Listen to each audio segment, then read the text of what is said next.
वा, अरे दूध ठेवलंय माझ्यासाठी का संपलं? आहे, दूध भरपूर आहे. हम्म, पण तुला यावेळेस चालेल का दूध? काहीतरी काय वहिनी, दुधाशिवाय काय पितो आपण? बर देत. कशी झाली तालीम? बंडल. हं? आयुष्यात बायको नाहीच आहे आमच्या. हिरोईन पण टिकत नाही आता नाटकात. नाही करत म्हणाली नाटकात काम. अरे देवा, हं. तू आपलं दूध पी, काहीतरी मार्ग नाही. हो, निघेल निघेल.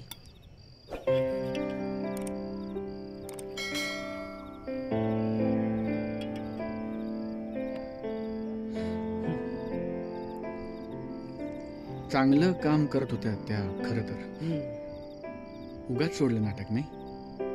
तिची मुलगी आली म्हणे रे तिच्याकडे राहायला. तिला सांभाळायला कोणी नाही म्हणे. अरे त्यांचा नवरा तो वारला म्हणे मागेच. त्याबद्दल काही ती बोलली नाही. आज तिच्यासोबत धीर आला होता. चांगली नटी आहे रे, उगाच सोडते नाटक. आता कोणाला करू मी शकुंतला? ती किरण आहे पण तिला काही शोभणार नाही शकुंतला. धायगुडेला सांगितलंय मी चांगली कोणीतरी शोध, नाही तर तुलाच साडी नेसून करतो शकुंतला. डोक्याला ताप आहे साला नुसतं.